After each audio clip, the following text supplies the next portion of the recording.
What is up, everybody? Welcome back to another episode of the Box Office Dynasty. I'm Jack, I'm Josh. and we missed you last week. We are back off our hiatus, a nice little vacation. But we missed a lot of stuff. So it was a hefty week last week. So this episode is going to be a little jam-packed, full of movie reviews. Of course, we're gonna talk about the box office numbers somewhere in there. But first, we're going to do our Bible study number pick, which is always fun. We're going to do the box office numbers, and then we're talking Frankenstein. We're talking Predator Badlands, and we're talking The Running Man. We're going to review and rate all those movies, and we're going to give all our thoughts and opinions on all those new releases. Yeah, man, a whole ton of stuff out. Like I said, I really missed the podcast, actually. You know, I felt that void in my life. Not enough to not go see Paul McCartney in concert. Yeah, you were hanging out with Paul McCartney. That was really cool. I got this shirt. He's hanging out with us. Yeah. Looking out. We're getting back. He's on his Get Back tour. I went to go see him in Pittsburgh. And that was what I would just call an ethereal experience. Just truly, like, there are not many words that describe that kind of a show.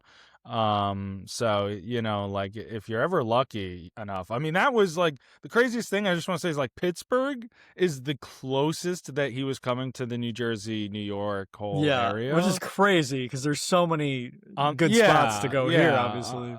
You know, like, the other options were like Buffalo, Columbus, Montreal, you know, so it's like, all right, I'll take Steeltown, I guess. Have you ever been to Pittsburgh before? Oh, plenty of times. That wasn't even my first time this year. Oh, I got you. Yeah. So, no, Pittsburgh's a great place. Great town. Have you ever been? No, I've never been. I need to go to Pittsburgh. I want to go to Philly, man. I've never been. I know you love Philly. You know, you're pretty well traveled yourself. I'm surprised you've never been to Philly. I know. It's just like anywhere around here I really haven't been to. Yeah. You know, around the East Coast besides where I live. Yeah, no, I mean, we should. I'd go. That would be sick, dude. I've been to Philly and Pittsburgh multiple times, and they're both really cool towns. Traveling podcast episode? Yeah, right. Like the road trip. The Conan show. We'll go and meet our fans in other places around the world. Yeah, imagine we'll get stopped for too many autographs and stuff. The fans in Ireland would just be your family. Yeah, just all my relatives. They just, yeah, you know. Dude, Paul McCartney's, I mean, I love the Beatles. I've never seen, first of all, them in person, obviously, but I've never seen Paul McCartney in person. You won't be seeing and them. I damn well haven't seen John Lennon in person, I can tell you that much. No George.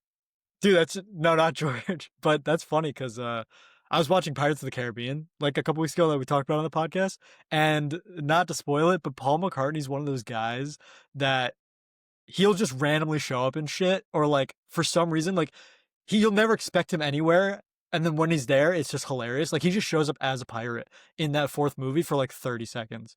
He's Jack Sparrow's uncle. And I'm like, Paul McCartney, what the hell? And then he just doesn't show up again. He is so naturally funny. Yeah, dude. And entertaining because, like, he's the whole package. That's what he is as an entertainer. I know. You know, of course, the songwriting and the music playing and the singing and all of that is one thing. It's the thing, but he's the real deal, obviously. You know, and to see a living Beatle in the year of our Lord 2025, you know, that is crazy, dude. Was pretty, yeah, it was something. Good for you, man. It was a good reason to miss this past week. Where are you? Are you hanging out in like Vader's castle? I realized the light is a little too red, right? You know, you're like, I mean, it's cool. You know, it's very moody. I wish I had a Vader helmet. I got Captain Rex up there. You know, yeah. I wish I had the Vader helmet, man. No, man, it's I did red for Frankenstein and Running Man, and Predator Badlands, I guess, could be red. But wouldn't Frankenstein technically be green? Like, wouldn't that be the way to go for Frankenstein? There's just a lot of blood. You know? Yeah, I guess. But you know, I like it. I think it looks good. It's just funny, and I wanted to call it out because it does look like you're hanging out in his lair or something. Yeah, I'm on Mustafar. Yeah. So, well, you were away and we were busy, so we did miss a whole week of things. Whole 2 weeks. Oh my God. A whole Yeah, a whole This 2 weeks because of you have the shit. week we missed and then this week. So Yeah, so we got a lot we of we got a little news to catch up we on. got a little bit. So I'm kind of shooting out something here. At least the news that I'm bringing to the table on a little, I guess, like semi-segment thing called News Nugget. Basically, I'm just gonna spitfire nuggets of news to Jack. We're gonna get some quick fire opinions here. Yeah, I'm gonna assume I don't know most of these things. It's probably first time hearing about most of I them. don't know. I mean, maybe, We'll find out. but they're either way, they're worthy for the podcast. Maybe you've heard of it, but maybe the people at home haven't heard of it. But, maybe you haven't heard of it either. I don't know. Maybe Ed hasn't heard of it. Yeah, Ed, if you haven't heard of these, we're here to tell you right now. Shout All out right, our number pal? one fan, Ed. Our only fan, Ed. Only OnlyFans. fan? What the fuck, dude? Yo. Dude, Please see, people are subscribe. missing out on good content right here. All right. This is what it's about. Our one funny joke, and then you call it out. You're like, this is great shit. Oh man, yeah. All right. Anyway, Hit me with it. while we're done with the pity party, let's start with the news nugget. The first news that I got for you is, I don't know if you saw this. This is, if you've seen any of them, it would have been this, I think. The first trailer for Avengers Doomsday is going to be released next month with Avatar, Fire, and Ash. I did see that, and Yeah. that's something I was going to talk about a little bit later, and I'm still saving it for later, so just be ready for that. But I did see that, and I'm very excited. Yeah, no, that's going to be really cool. It reminds me about like how we got the Odyssey a year before it's coming out with its first teaser in front of Jurassic Park Rebirth. Yeah, You I know what I saw mean? Because a lot of people. next December is when Doomsday comes out. Yeah, I saw a lot of people like make posts. I think they're actually like, I don't know if it's just the stuff I see, but the disrespect I'm seeing for the Avatar franchise is crazy.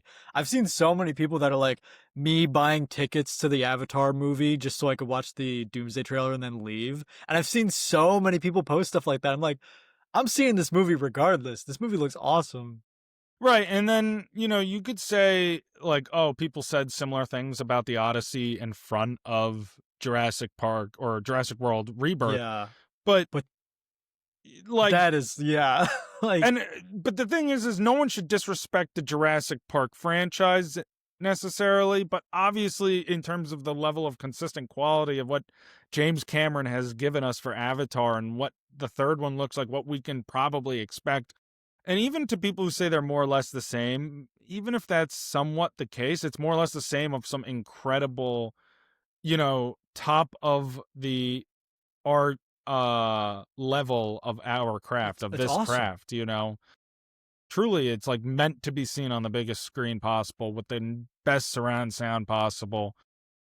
So yeah, there should be no disrespect. Avatar is deservingly, has its place. Yeah. For the among few film people, greats. for the few people who are going to for some reason only see the trailer, stick around for the movie. You're gonna fucking love it. Unless you never saw the first two, then go watch the first two, then go watch the trailer. Yeah.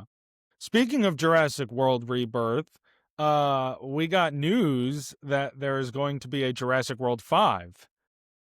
Oh, I don't did know not if you hear saw that. this, a direct No. sequel to Rebirth. This is in the works. Gareth Edwards is expected back in the director's chair, and Scarlett Johansson, Jonathan Bailey, and Mahershala Ali all expected to return. So, the film, even though it did well, technically speaking, from a financial standpoint, but compared to the rest of the franchise, very poor. And obviously, reviews from a critic standpoint, an audience standpoint, in general, just were mixed. I know you liked it, but generally were mixed. I up and liked it a down. lot more than most people. Yeah. So, but we are getting a sequel. So since you liked it, what do you think of that? I like that the cast is returning. They need to kill off Mahershala Ali in the next one. Like, first, there's no way they get him for a third, I feel like. And if they kill him off, they should have killed him off in the first one, is my point. So one of them needs to die. It's not going to be Scarlett Johansson. It's probably not going to be Jonathan Bailey. Kill off Mahershala Ali. He's the best character of those three, but I think he needs to go. And I'm excited. I like the first one, the first Rebirth, but I don't know what they're going to do from here. You kind of just did the whole mutated dinosaur thing, and the whole first movie is about how people are bored of dinosaurs. Like it was like very meta about the Yeah. movies in general. So I don't really know where you go from here, but I'm excited. I'm gonna see it regardless, and I'll be hyped for it. Yeah, and I can't say I won't see it either, but how much of that is because I have AMC A list? You know what I mean? That is so fair. That's not true for me because I'll see it regardless. But so many movies are like, I'm seeing this because of A list. Right. Like, I'm like, if I had to pay the like 18, 20, 23, whatever, 22, whatever Shit's dollars that expensive. they're, charging to see this on the nice screen too, like for a movie where I'm half checked out of the whole franchise, like, I don't know if I would do it, but that's the beauty of A list. Yeah, love it. Speaking of sequels, we are also getting a K-pop Demon Hunters 2 sequel to the big hit on Netflix. This is aiming for a 2029 release on the streamer. And obviously that's what kind of boggles a lot of people, but apparently the first film took around that 5-year mark itself to make. And so I feel like, because it was such a big success, a lot of people liked it. You yourself can attest to it more than me. I still haven't seen it to this point. That if they need to take that time to make it, if they are guaranteed to hit that date, and that's the date they're committing to now, then at the very least, when we get there eventually. I know, 4 years, it's hard to imagine, but we're already almost at the end of 2025. So we're about to be in 2026 before we know it. And then, hey, time flies, right? Yeah, and people love this movie to the point where 4 Obsessed. years is worth the wait, Obsessed. They'll you know? wait. People will wait. But this K-pop Demon Hunters gives me kind of like I'm rewatching Stranger Things now, so it gives me like Stranger Things vibes where you don't need another movie or you don't need a second season of Stranger Things. It's perfectly good standalone, but the second one's probably going to be pretty good too, and it'll probably be good, but I don't think this is necessary. But I'm sure it'll be good. Right. I have no complaints about I it. mean, you can't be surprised based on the success of the film that they're Exactly. going to They'll churn them capitalize out. on this, right? Yeah. So, that. Oh, by the way, where are you on Stranger Things? I wanted to rewatch, but I just ran out of time before season 5 would come out. You still got time, man. You still got like a week No, and a half. with how long the episodes are, if I want to rewatch all It's of Stranger it's Things. only season 4 that's long. I'm rewatching them now. I'm on season 2 right now. I'm on season 2, like episode 2. So far, they've only been like 40 minutes each. Oh, I love that show, but I do not have the time to Season 4 rewatch is like all 2-hour of episodes. Stranger Things first 4 seasons between now and the release of season Yeah, 5. I might not even rewatch season 4 just because I remember it so vividly, but I don't remember anything from 1 through 3. Oh, well, I I mean, mean, I like season 3. All I remember is the final episode. I can't remember anything else before that. Like I'm just blanking. on the spot is one thing, but sitting down and really, I mean, like, I'm definitely going to sit and watch recaps for sure Yeah, before, but it'll be enough to jog my memory that I don't need to sit and rewatch the episodes. yeah, that's fair. I understand. I agree that that is part of the problem when you take so many years in between. People forget. Yeah, A movie is a lot easier to rewatch, though, but right before the sequel than yeah, which is funny the because they're entire both show. this and K-pop Demon Hunters, both Netflix products. Yeah, So yeah, that's a great observation. I didn't yeah, even think about that. Anyway, moving on. Speaking of some streaming services and television shows, uh, Alien Earth has officially been renewed for season 2 at Hulu. So I'm looking forward to that because, and I think you are too. I know you haven't watched the first season yet, but just knowing that there is a future laid out because, like I said, they end that first one.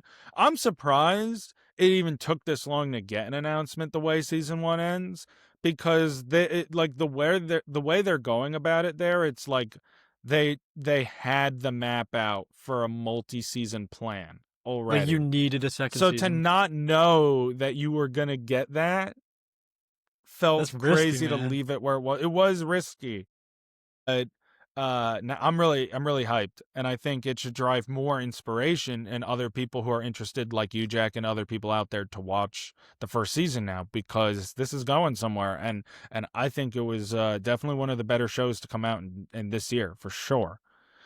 Um.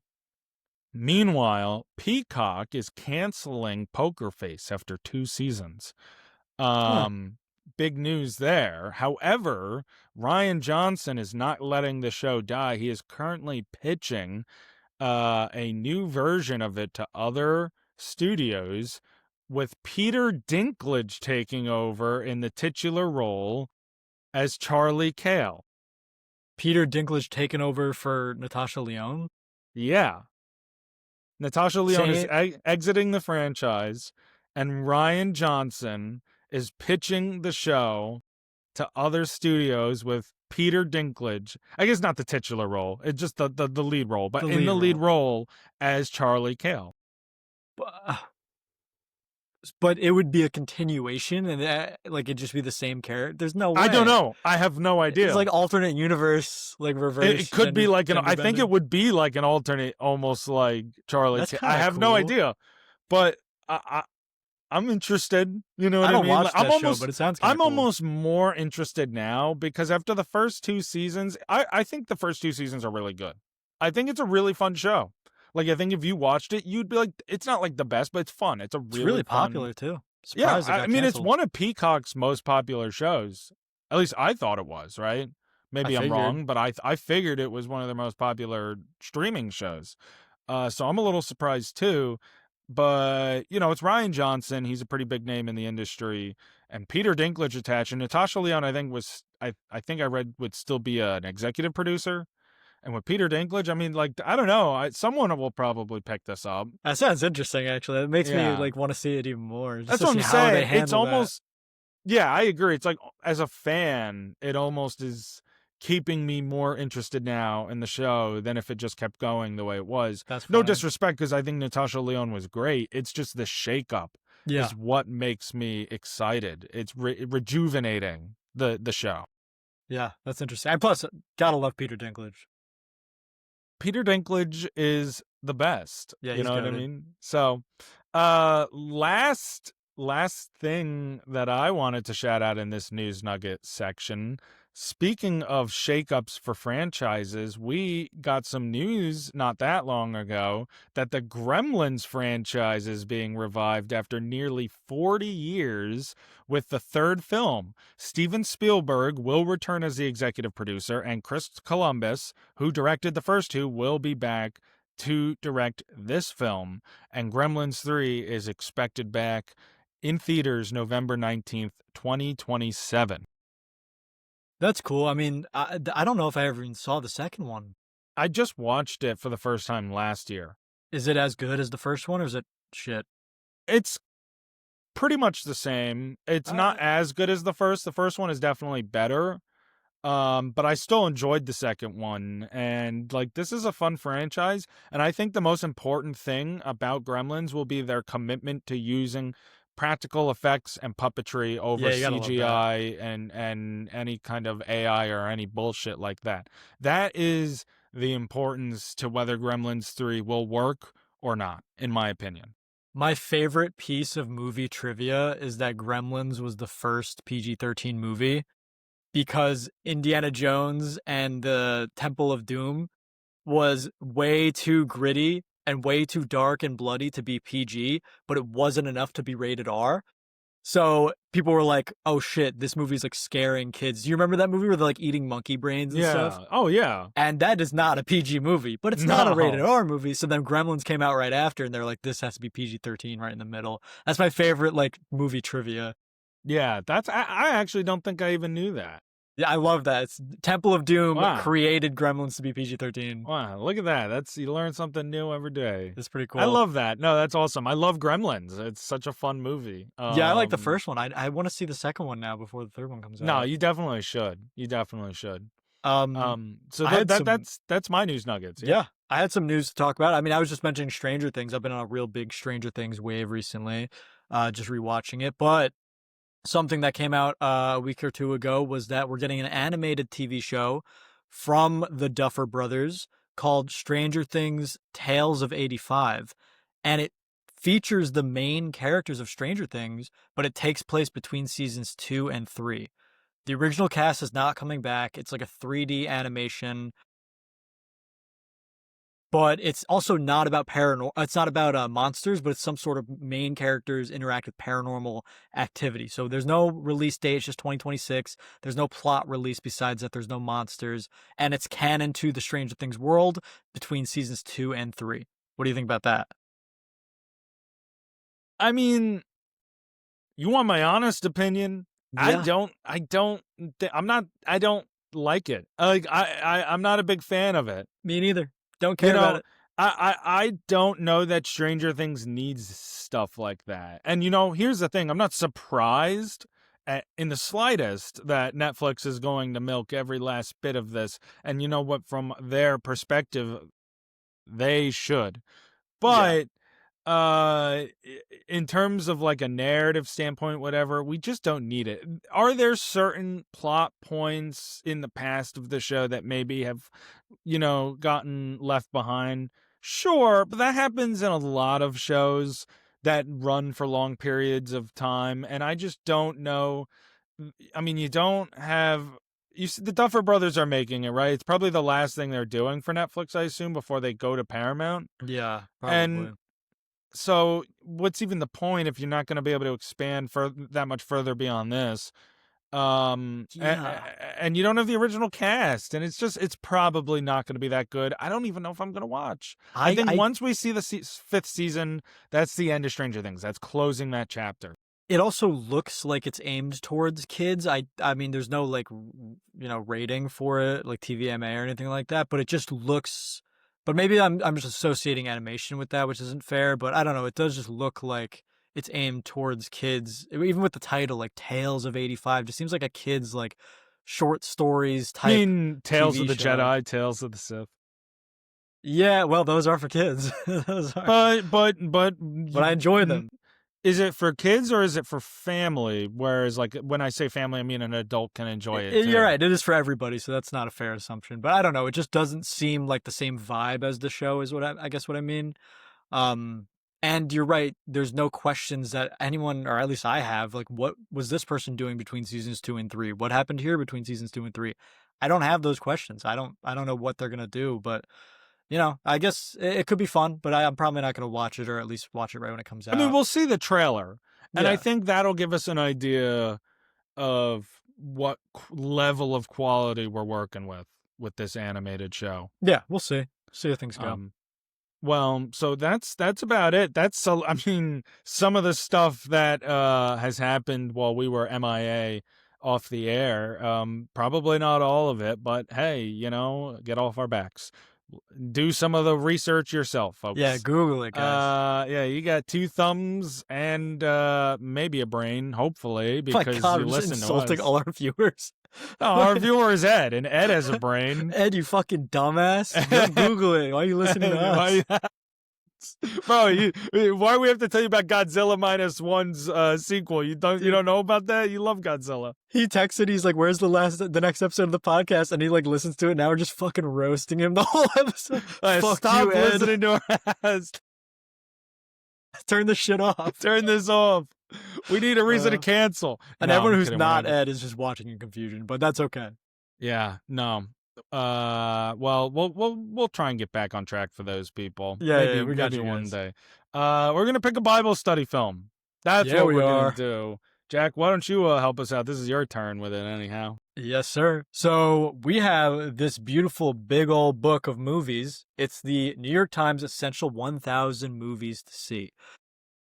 So what we do is we ask you guys to comment numbers, and every number from 24 or something to 1,265. 21 to 1265. There I we think go. it From is. 21 to 1265. Each one of those numbers coincides with a movie in this book. And we ask the viewers to comment a number, and we'll randomly spin a wheel, which we're going to do right now. That will land on a number, and that is the movie we have to watch and review. So we have lots and lots of numbers to spin for. I don't know if you guys can see it. That's all the numbers we have that you guys have commented. So thank you for commenting. And I'm please keep commenting. Yeah, Please keep them commenting. coming. This is our film Bible. We're doing some Bible study right now.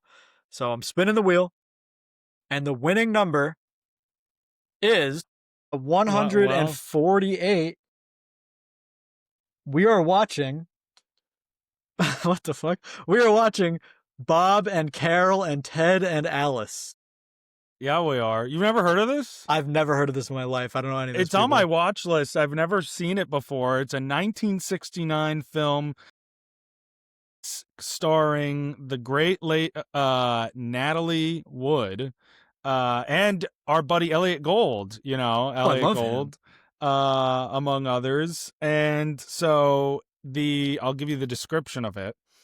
After returning to Los Angeles from a group therapy session, documentary filmmaker Bob Sanders and his wife Carol find themselves becoming vigilante couple counselors, offering unsolicited advice to their best friends Ted and Alice Henderson. Not wanting to be rude, the Hendersons play along, but some latent sexual tension among the four soon become bubbling to the surface, and the long buried desires don't stay buried for long. Oh, they're swingers. What the hell? Dude, I mean, look at the poster. If you can, I can't even. Oh, they're all in bed? Is that what that they're in is? bed, yeah. Damn, dude. Elliot Gould's So, getting fucked. yeah, this has been on my Letterboxd watch list for quite a while. I don't know how far back it is there, so I'm pretty excited about this one. This should be Yeah. fun. So keep commenting numbers, guys. We're gonna watch whatever the fuck this movie's called, Bob and Carol and Ted and Bob or whatever. Bro, what, you What's think it there's called? two Bobs here? What's it How many called? Bobs we got? Bob 1, Bob 2, Bob There's a thing. lot of what is it called? Bob and Bob and Bob and Bob. Yeah, all four Bobs are gonna bang each other. The Bob orgy. Yeah, dude. I'm down for Bob that. and Carol and Ted and Alice. Alice. There we Directed go. by Paul Mazursky. So this should be a lot of fun. This is I don't know, I mean, not a widely known film, I would say, but if you are a cinephile, you have probably heard of this one. I have never seen it yet though, and I'm very excited. And yeah, also, I mean, my favorite thing about this segment is that we, mostly me, because you know about this stuff more than I do. I get to learn about old or just unknown movies to me that I've never heard of, and I get to see them where in any other scenario I'd never watch this movie. I'd probably never hear of it. And even if I don't enjoy them, I'm always happy that I watched them just to get that experience. And I think people watching and people who see like the TikTok clips of our reviews too, follow us on TikTok at Box Office Dynasty. I think those people get to hear our reviews of these movies, and maybe that might influence them to watch them or check them out. I don't know. I hope so. But that's always fun for me. At the end of the day, it's just about, like you're kind of alluding to, giving a platform to films that have been notable throughout film history, whether they're older or newer or whatever. And for films that, whether or not I've seen, maybe I've heard of, that you have, maybe you probably haven't seen, or maybe you have or have not heard of. But it's about, like you're saying, just giving them a platform, kind of like, yes, it's great to talk about, like today we're going to talk a lot about new stuff that's come out, but to also get a chance to reflect back on some older films. You know me, I love film history. I've studied a lot of it. It plays a big role in how I view the films that come out today. And to be able to see those and appreciate them, and just review them, give them a moment. You never know when you're going to come across the next movie that you love, right? So, like you said, maybe you don't like it, but one of these days, you're going to watch a movie that you had never seen or heard of on this segment. You're going to love it, and you're going to say, I would have never seen that before. Maybe it'll be this 3.7 on Letterboxd. And I mean, it's a comedy, it's a dramedy. It might be up your alley. It might be. So you never know when you find the movie that's right for you. Yeah. And that's what's great about this. Yeah. And if you're here because you liked hearing us talk about superheroes and big fights and lightsaber battles and stuff like that, we get that. We hit those things, but we also But we'll talk about them. Yeah, we're always going to talk about that shit because we love that shit. But we also like these niche film reviews that we do too. So I'm glad that everyone gets a bit of everything, Yeah, and there's a lot of fun ones, and I love as this segment grows, like as the list that we have of all the films that we watch grows, to see the diversity of the films on that cool. list is a lot of fun. So It's very keep cool. commenting, because we want to keep watching, because we're film lovers. And if you watch these films that we watch, let us know what you think of them, because we'd love to see your thoughts. Yeah, I'd love to see that. All right, moving on. What do you got for us?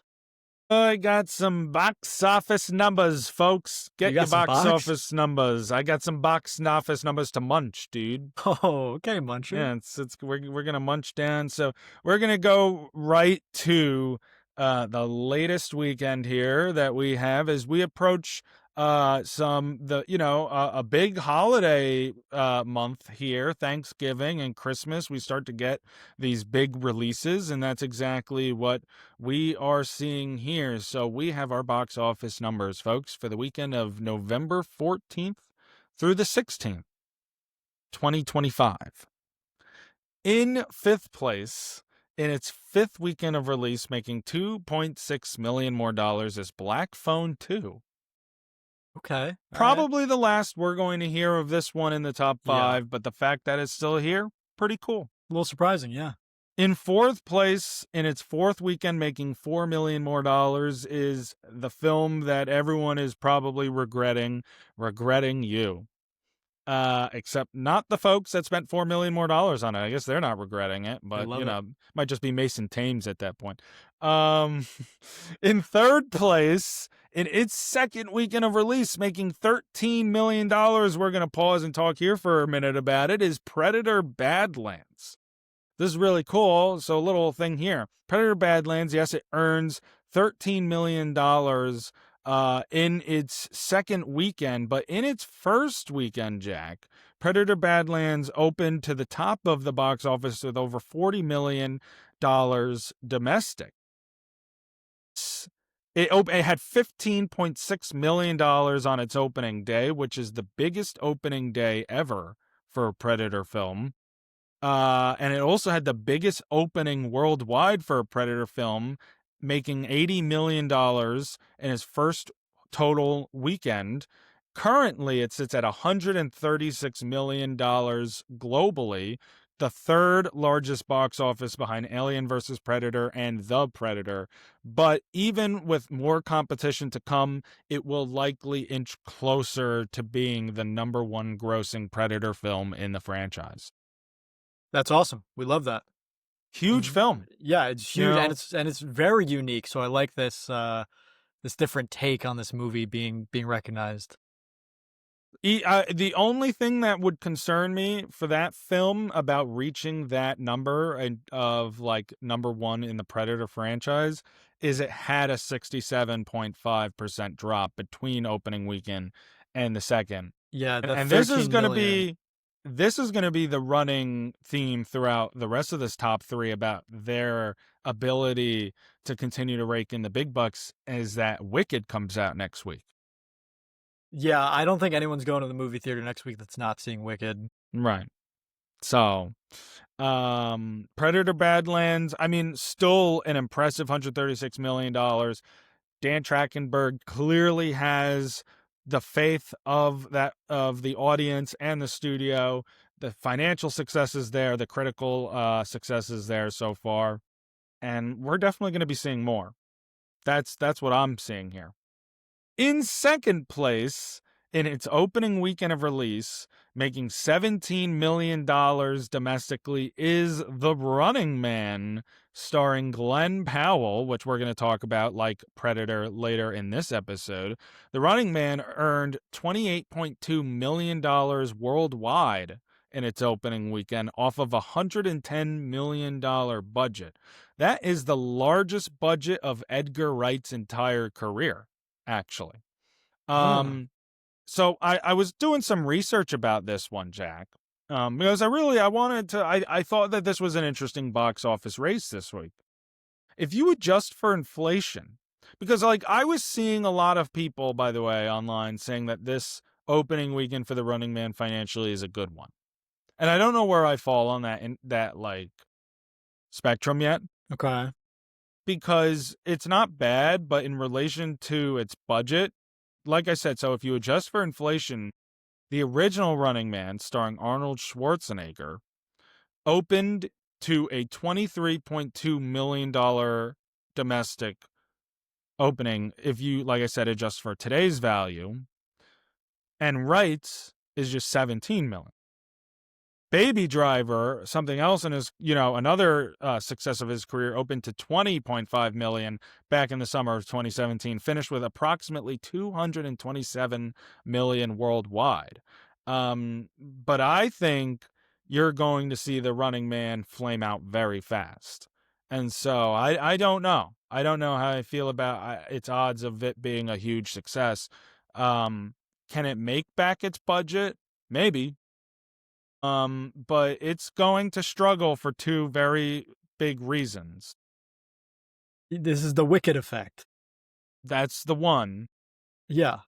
And the two is its competitor this weekend that has the big, the bigger, like, because The Running Man did well overseas, Yeah. but number one in the box office, Now You See Me, Now You Don't, had the much better overseas stranglehold on the box That is office. so surprising to me. Really? Yeah. It's Well, you know not. what? Because I saw both the movies and I just like Running Man more. I think that's why. I'm just like, I don't Now know. You See Me is a franchise film, though. And The I know, but Running this Man is a remake of a failed 80s film. I thought it was like universally known that the second Now You See Me was just not that good. So I'm surprised that a lot of people were excited for the third one. See, technically, though, if you look at some ratings, though, like throughout different branches of reviews, the franchise has actually gone up That's in crazy to terms me. of like very slightly. I Yeah. don't know if I'd agree. I only saw the first one. That's the best Um, one. but yeah, that's how it seems to be going. What Now You See Me 3 crushed the box office. So it had $21.3 million domestic to open it its first weekend. $75.5 million worldwide. It hit number one in 40 different countries, including China, where it opened to $21.7 million there as well. And that's the biggest market in film, maybe bigger than the United States, certainly second. They kind of go back and forth. And the budget for this film is $90 million compared to The Running Man's 110. You know, Uh I wonder, I'm not going to spoil anything, but I wonder if that any of that international stuff has to do with the plot where the movie takes place. Because I watched Running Man and it's very strictly, this is America. This is, what's happening in America at this time. And Now You See Me, it's very international. It takes place in France. It takes place in Africa. It takes place in Belgium. Like, it goes across the whole world, and it has very strong set pieces in at those places, in those settings. And there's a lot of actors from different places, and it takes place in different places. They probably filmed in all those locations. I don't know if that has anything to do with it, but that's just something I'm noticing. yeah, I think it's tough because, like I said, the Now You See Me, I mean, it's a franchise. It's more established. It has some big stars in it. Jesse Eisenberg, Woody Harrelson, obviously. It's got Morgan Freeman. Like, they've done, they probably put a lot more effort into their marketing overseas, knowing that is more likely to be an audience that they can tap into for a movie like this at this time of year. Um, like I said, The Running Man is a remake of a failed 80s film that was an adaptation of a Stephen King novel. Yeah. One of the more not unpopular, just less popular less known Stephen King novels. So I'm not surprised Now You See Me beat it in the box office. I'm truly, I'm not. Did Uh, the heist at the Louvre help the marketing for Now You See Me, Now You Don't? I don't think it hurt it. I don't think it hurt it. That was so funny. People are like, That was this so has to be a crazy. campaign for Now You See Me, right? Like, But that's the thing. It's almost like, the whole thing where it's like, oh, it's funny because I'm going to talk a little bit about this later on too. Not Frankenstein, though, obviously. But it's just funny where some people are like, oh, it's hard to make movies these days because so much of it is just like real life, like the Black Mirror thing, where it's like, how can we recreate Black Mirror where it's any crazier than what's just going on now? Yeah, yeah. And so it's just funny where you see like the Louvre heist, and then it's just like, well, now you see me. It's like, shit, they're just doing like it's happening in real life. How are we even gonna keep making these? It's just real Yeah. life is the movie now. So, That's so funny. yeah, no, I think that's really funny. But Now You See Me, Now You Don't, with a pretty nice opening weekend. And of course, so those are the two reasons why I think The Running Man might struggle moving forward here, is because one, Wicked's going to come out and that's going to dominate everything. And two, I think Now You See Me, Now You Don't is just in a better spot based on its opening weekend for a bit of a better plateau and not drop off in its box office over the next couple weeks. Because beyond Wicked, the following weekend is Zootopia 2. I Ooh, a mean, lot of heavy a hitters. lot of heavy hitters coming that are going to make it very difficult for any of these films really to keep afloat. Uh, Yeah. but I think of all of them, even Predator, which came out a weekend earlier than The Running Man and Now You See Me, Now You Don't, I think because Predator and Now You See Me are franchise compared to The Running Man, and even The Running Man ratings and reviews have been mixed so far. Some love it, some not so much. Like, I think Predator and Now You See Me are better positioned for more plateau box office. I think The Running Man's going to struggle. So when people are saying 28.2 million, it's got a $110 million budget, which you could say, okay, in a different time of year, this movie could do well. But with what's coming up, I would not be confident. Yeah, I think that's a fair assumption. I'm with you on Um, that. so that is the box office numbers from the weekend of November 14th through the 16th. Congratulations to Now You See Me, Now You Don't on winning the number one weekend. The last thing I wanted to say in the box office section before we move on to our reviews, Jack, is a really interesting thing that happened. So the new movie Christie, it's this new Christy Martin biopic that came out starring Sydney Sweeney. It debuted last weekend. Uh, Came out to a lousy $1.3 million domestic, which is in the top 10 for the worst opening weekend ever for a film that debuted in over 2,000 theaters. And I think that was like really eye-opening, because I understand that a film like that didn't get much marketing. I mean, movies like that don't usually. It's a smaller budget film to Yeah. begin with. 1.3 I is mean, telling of where I think the general public feels about Sydney Sweeney right I now. was going to say we know why. I mean, that averages to approximately $646 per theater in an opening weekend. $646. I Imagine mean, your local theater in their entire opening weekend for the show times that they had for Christie, which was multiple, not a lot, but at least two, I right? just A day. yeah, I just did the math. If we say that each ticket is like $20, that means 33 tickets were sold at each theater. That's like one Over the course theater. of a weekend. Yeah, that's like one or two theaters. That's insane. And we can maybe assume that's like what? 6 showings? Generous assuming. It depends on the I know. theater. If it's a bigger theater, if we're talking like in a major market in New York, I mean, obviously it probably is the higher end of I mean, that 33 is the Yeah. average. It's obviously Yeah. higher, but still, then that's more showings. So That's it obviously crazy. didn't fill a lot. So $1.3 million. And it wasn't even in the ranking for this weekend.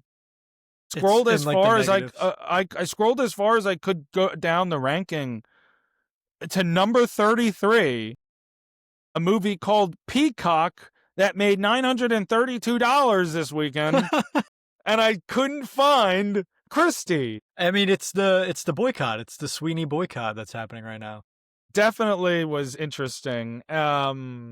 It probably feels pretty telling. I mean, she'll be in bigger movies that people probably won't boycott to that level, but a movie like this, where it's like, it should be a very fascinating biopic about an interesting life in Christy Martin, but it sinks and Yeah. it's for reasons that, I mean, it might be I don't know if it's like a great film, but I don't think the film is that bad. I'm sure it's not that bad. I mean, she has another movie coming up with Amanda Seyfried, Housekeeper or something, or the Oh house, something, yeah, whatever it's yeah, called, yeah. the housemaid, or I don't know, but and yeah, I think it's gonna get more attention just because of the genre. It's like a horror thriller or whatever it is.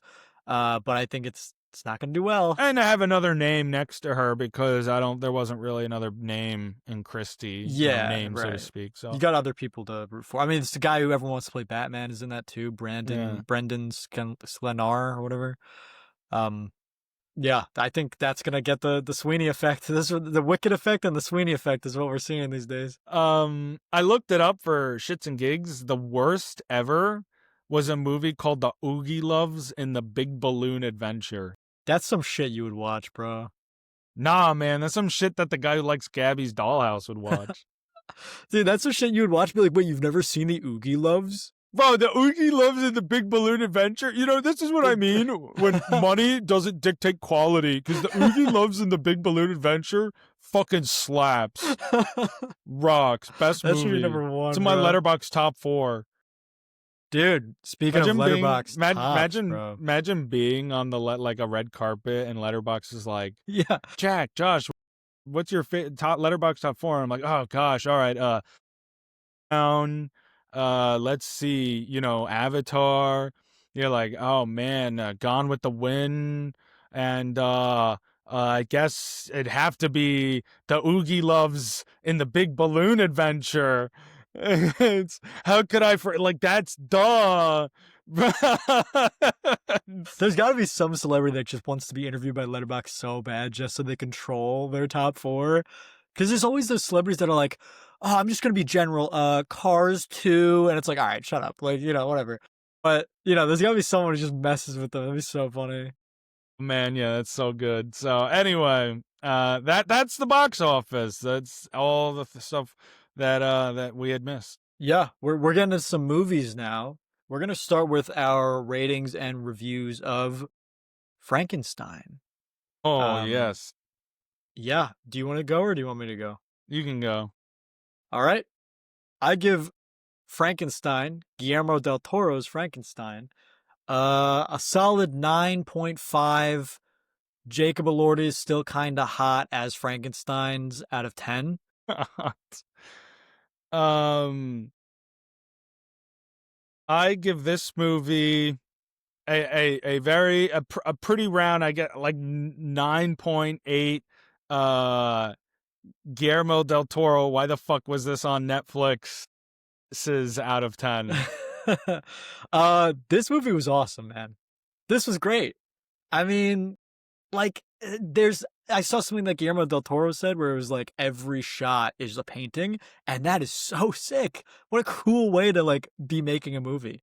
Yeah, it reminds me of the film Barry Lyndon, which is the same way Stanley Kubrick made a film that was pretty much like every shot was sculpted like a painting, right down to a shot in Frankenstein was actually inspired from Barry Lyndon, which was when in the first part of Victor's tale, when he's still a kid, which by the way, apparently that kid is in One Piece. Didn't know that. Like the live action One Piece. Didn't know that. Anyway, when that kid, like his mom first dies. So by the way, spoilers for Frankenstein. Yeah. I don't. The book's been out for 100 and 200 years, Yeah, however right. long it's been Yeah, out, hundreds of years. yeah, right.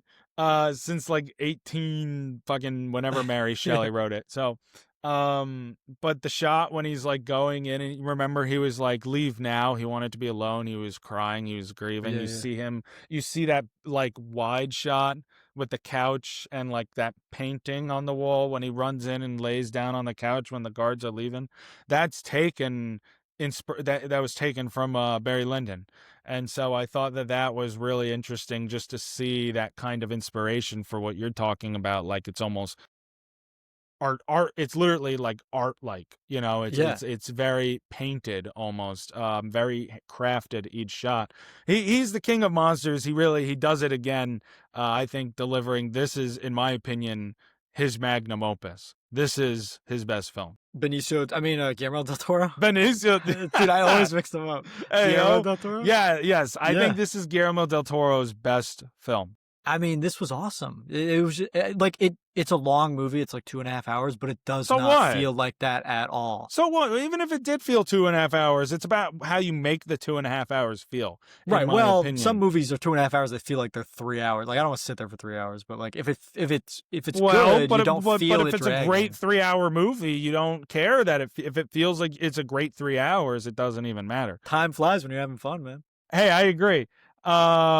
This film, I start from this standpoint, like, because you're talking about it, as so many uh breathtaking visuals. You know what I mean? Like, I loved the color grading. Like, it's funny, we're talking about how you chose like the red in your room for Frankenstein, but the movie, and I'm like, well, what about green? Because Frankenstein green, Right. duh.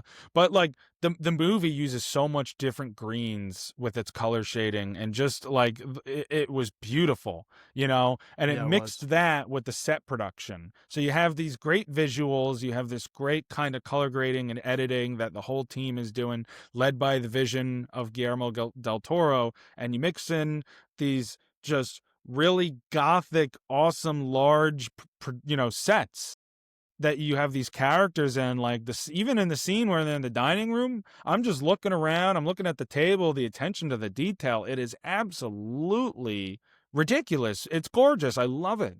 Yeah, we can glaze the sets and the costuming and the makeup like all day long. I mean, it looked fantastic, but even the story, the way he splits it up, where he has this like really cool action piece at the beginning with Frankenstein on the boat in the Arctic, and then it goes to Victor's tale, and then Frankenstein's or the monster's tale, and then back to and every now and then it goes back to the Arctic, but it ends with the Arctic. Like that was such good storytelling. Just the way it's made is so well done. Well, that's what I loved it because it's like you're saying, it's all about the perspectives that we see. Because it really, I think, was digging down into like, I think this was a very unique vision that Guillermo laid out for sure. Um, because of a lot of what we talked about with the sets and all the technical aspects that helped create this immersion. But you're right. This story really, to me, was pretty narratively similar to the original intentions of the Mary Shelley novel, which I don't know if you've ever read. I read it way back when in high school. It is absolutely fantastic. And I would love to read it again with an obviously much more mature mind. Um, but what I love about this is because, the film and what Frankenstein is really about is the depth of what humanity looks like, it being human versus a monster, like, the creature. And so, you talk about like the way the storytelling is presented. I think it's fantastic as well, because first we're getting what is the perceived side of, I guess, innocence of humanity. And then obviously we get that switch in the middle, and then we see the creature's side of it. And now, I mean, even if it wears it on its sleeve a little obvious at a couple times, that its purpose, that Victor being the real monster, the true creature here in Right. this, like, I just think that it displays it so fascinating to me, because one of my favorite pieces of the whole Frankenstein story is the stuff with the little girl and the blind man in the second half of the story. And we've seen it in adaptation from time to time again, but it is that same thematic impact each time of, you know, being blind, and that being kind of between the little girl and the blind man, being able to see past his, you know kind of quote unquote ugly appearance and monstrous appearance, through to his at the heart his sensitive side that the creature has always had in every version of the story. Like that part is the strength of what the core of this story, the best part in my opinion. And that shift in the movie makes that part so impactful. Yeah, I totally agree. One of my favorite scenes in the movie, and I think it was one of Guillermo del Toro's favorites, at least from what I read, is the scene where he creates the body and the body's all done and he does the experiment. Victor Frankenstein does the experiment and it fails. And he goes to sleep and he wakes up and the monster's standing over him in bed. And Guillermo del Toro said that that scene has never been adapted. And I was wondering why. That was such a good scene for me. Not only is it scary, it's eerie, and also once you learn about the innocence of the monster, you realize like he wasn't there to hurt him. He was just standing there and confused and not knowing what he was. I thought that scene was really important to show who each character was. And it was one of my favorite scenes. And Guillermo del Toro said that was the one that he was very adamant on putting in because it's never been adapted, and he needed to put that scene in the movie. It's very interesting that you bring that up. I think that's a really cool point because one, you're right, that scene I've never that I can think of. Yeah, never been adapted. You're right. Uh, it's this cool like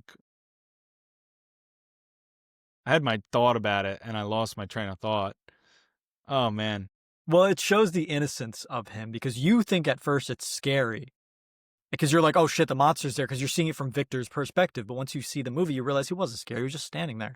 Yeah. I Yeah, don't know if that no. helped jog your memory at No, all. I know. I literally was like, what the fuck? Oh no. I had a great point and I lost it. But no, what I was going to say, I kind of remembered what I was going to say.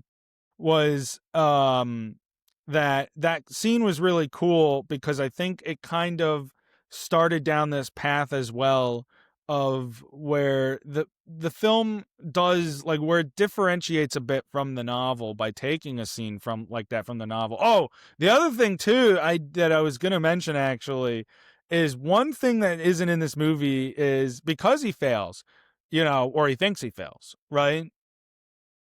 He never has the moment where he says, "It's alive." That famous Oh moment that everyone yeah. knows. It's never in the movie. And, that never was in the book. That is originally from the 1931 Frankenstein with the Boris Karloff That's so iconic. version. And it is so iconic. And that to me is a testament to that film and how Mm, iconic that film is. But that line was never from the novel, and that's why this is that more faithful adaptation. That's what I was going to talk about, and it totally that's just slipped funny. my mind when I was listening to you. But that's why I think it's interesting that that's left out, that he wants to include the failure aspect and everything and have that specific scene, is because the one thing where the film differentiates a little bit from the novel is it strips back a little bit of that philosophical and like ethical take that the novel is about, where it's like, and not that this film doesn't have this, where it's like the whole only monsters play God, like we are toying with the dead, like, and playing with life and death and all, and the like I said, just the ethical ability, and should we do that? That's what the novel's about. There is a little bit in this movie, but they strip some of it back in favor of themes around like fatherhood, you know what I mean? Uh huh. And just generational trauma. And like, cause we see that early on with him and his tale and how Yeah. that passes down. And this film definitely wanted to make a point. Um, just like I said, about having these twisted themes, but also like relevant themes regarding identity and just like feeling comfortable in one's own skin and body, and Morality. especially like within a life that someone didn't ask for. This is who they are.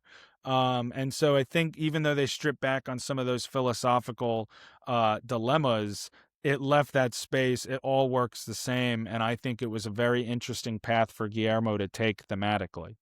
That's what I wanted to talk about. That's what left my brain for a Yeah. minute, but it came back. It's good that you read the book too, because it's good to have that comparison, or not even comparison, just to understand where it came from, the source.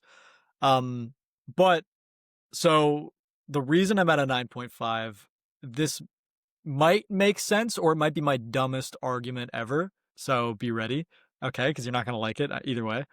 Um, this is not a 10 out of 10 movie for me, only for the reason that it was so good. So let me explain. Let me explain. The opening, the stuff in the Arctic, I think is awesome. The opening action scene with Frankenstein attacking other people, that shit was sick. Okay, I was very invested already. I thought it was awesome, and that's like a 10 out of 10 for me. Victor Frankenstein's tale is told, and that's like a 10 out of 10 for me, or like a 9.5 out of 10, whatever. And then the monster's tale is told.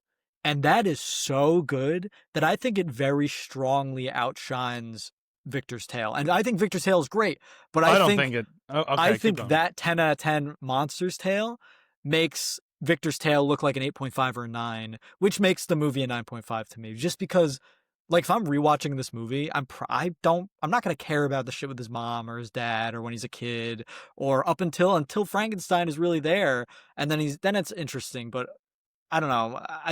I was really great, but knowing that it's so much better after and it's so much better before, it's not as good. It's still amazing. It's still a 9 out of 10 for me, but See, everything else around it is a 10 out of this 10. is we were texting I knew the this would other come up day, because you fucking yeah. and we were talking about. Hey, you brought it up, not No, you're me. right. You're right. We were talking, and I was saying that I just don't like love rating stuff as much anymore because it feels very arbitrary. That just to me is and I'm not.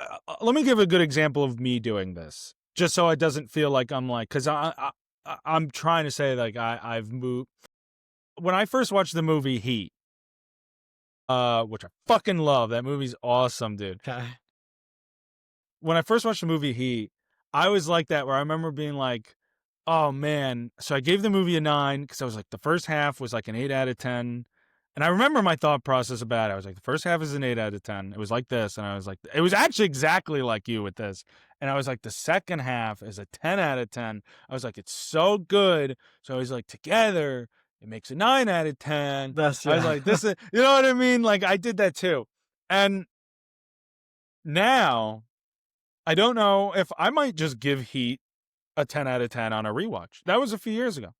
Now, I may still think the first half isn't the strongest, but I may come to a place where I'm like, this is just a 10 out of 10 great movie. And the reason for that is because in my head, I just have tried, and I know Frankenstein is literally told in parts, so I'm given the benefit of the doubt. But in my head, I've tried to stop necessarily looking at it so much in that split section of the first act, the second act, the third act, the beginning, the middle, the end. And I've tried to just be like, okay, certain parts they're making it up, and the movie is great for this, this, and this. And when I do a rating, it's just based on things throughout the whole film, and of course, individual moments shine out.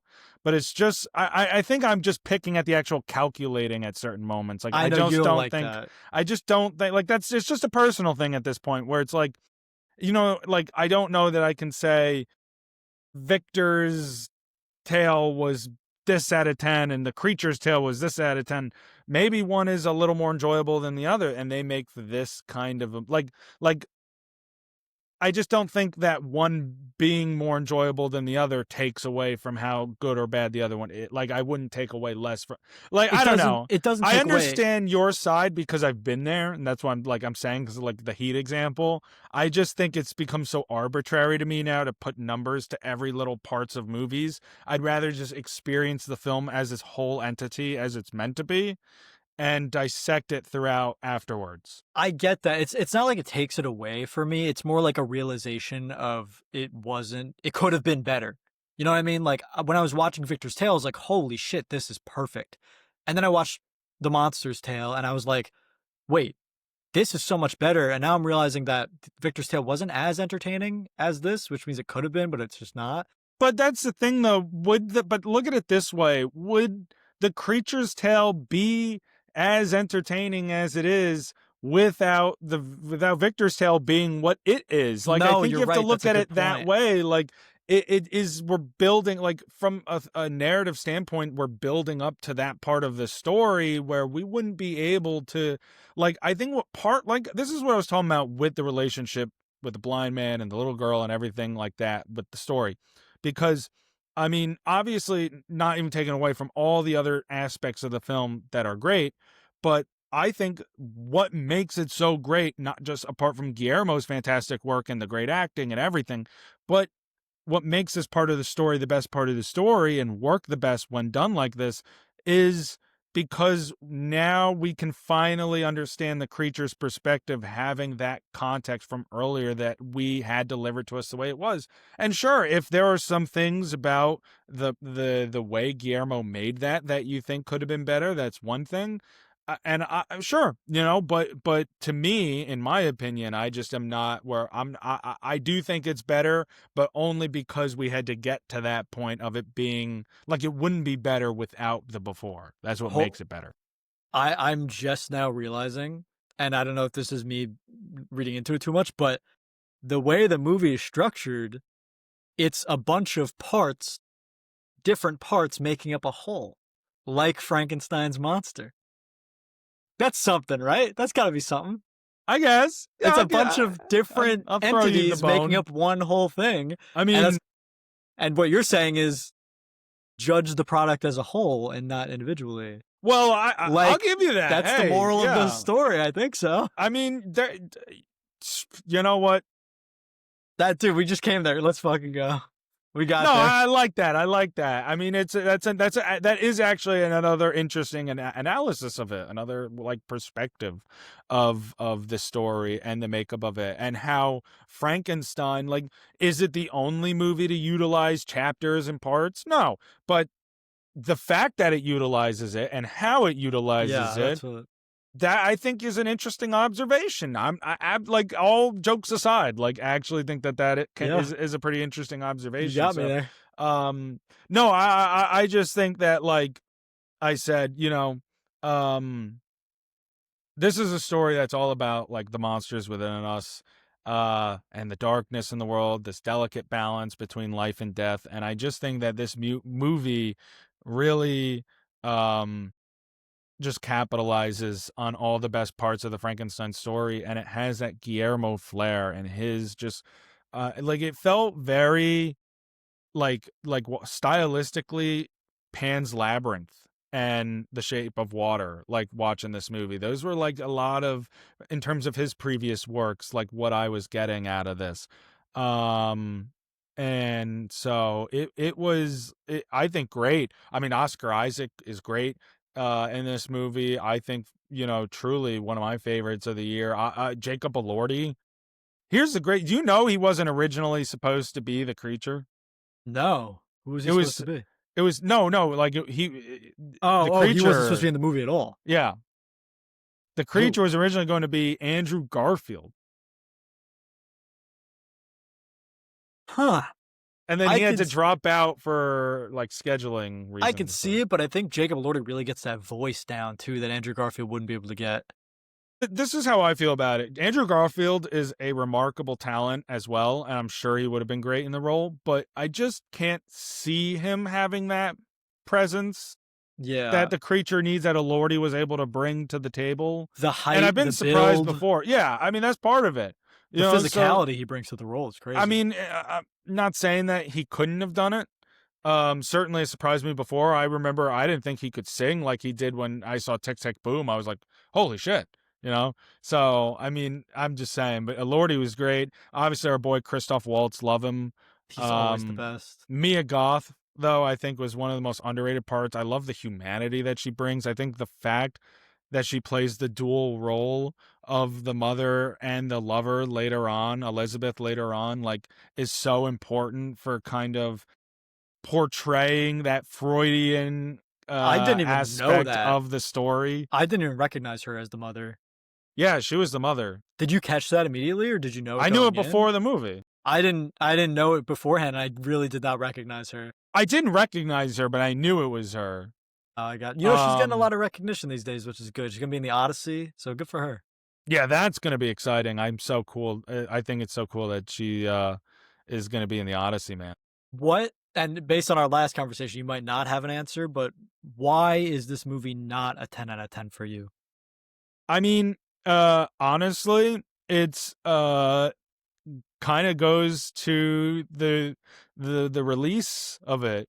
To be honest, Oh, just because you didn't I have mean, that theater experience? a 9.8 is pretty much a 10. I mean, I could say Pretty 10 out of much. 10. But it's very deliberate, so that's why I'm wondering why not a I just 10. felt weird going 10 out of 10. I don't know. I mean, like, yeah, it's pretty much a Uh, 10 out of 10, but 9.8, to be honest, just a little bit, is because I'm almost mad that Guillermo, like, made this movie with Netflix, knowing Netflix's approach yeah, to releases, because to me, like I said at the beginning, this is his magnum opus, in my opinion. This is, I think, the best movie that Guillermo del Toro has made in his career. I think it's arguable. I think you can argue a few of the things he's done, but in my opinion, this is the best.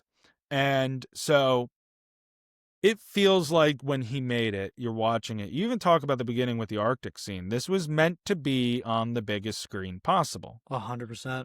And with its visuals, with its sound, and you know, don't catch me with that limited release bullshit, because its limited release was like New York City, LA, Chicago, like that was it. And for like a week, maybe two. I think that this movie deserved a wide release to be seen on big screens all over the place. We've talked on this show about Netflix seeing the impact of a very popular movie with a wide release like K-pop Demon Hunters got in the theaters, and they should take advantage of that, and they don't, because they're stubborn assholes, quite frankly. And so to me, I got to watch it at home. I have a nice TV. I don't have a fancy setup. Most people don't. It's just not the same. And you feel that experience that you're missing out. It's almost to your point where you're like, it's so good. I don't Yeah, the really, fault of its own I being don't really so take good. it out of on the movie. Like in Letterboxd, it's a 10 out of 10. I don't Yeah, take you gave this it out 5 on stars. I don't take this out on the movie for real. It's just, if we're splitting hairs, I'm going to split the hairs. You're taking that experience away from me. You're taking that experience away from everybody, or almost everybody, who doesn't have access to one of the very few theaters in one of the large markets in the country. And so when you're making a movie like this that's built, I mean, you ever see the Subway takes guy? Yeah. My One of the takes that I would always say is that any movie, no matter how good or bad, is automatically better if seen on the biggest screen. Like no matter what, it is, Yeah. even like that would be my take, or one of them. Um, Yeah, you got a lot. who doesn't? You have a lot of takes. I have a Yeah, lot of apparently. takes. We could call this the fucking sit on our ass takes podcast. Okay. Um, but like, I just think that, this movie would be meant to be seen on those screens, would be better on those screens, give people that access to the screens. Netflix gave him $120 million, so he had 120 million reasons to make what he calls his passion project with them. And I get that money talks. That's not even the highest budget of his career, though, as far as I know.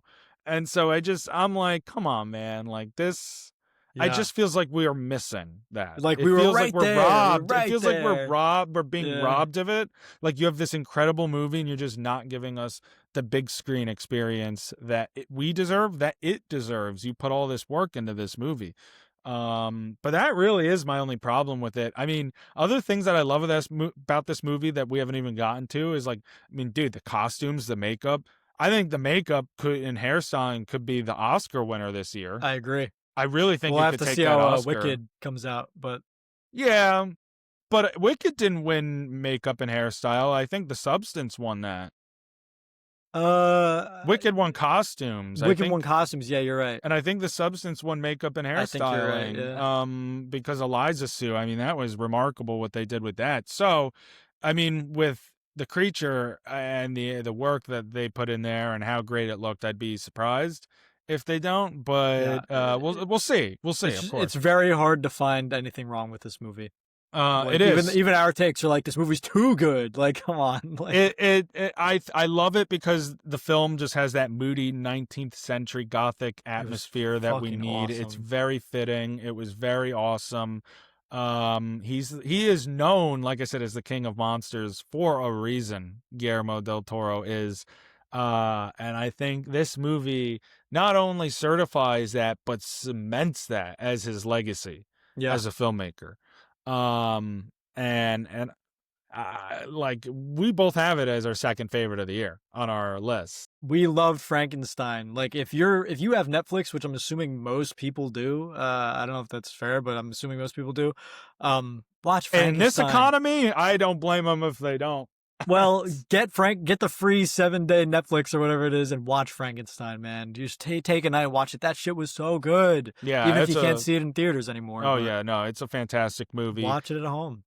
10 out of 10, truly it is. 10 out of 10. I mean, splitting hairs, real, it's a 10 out of 10 Yeah, at the movie. end of the day, I'm with you on that. Great cinematography, great score, very haunting and chilling.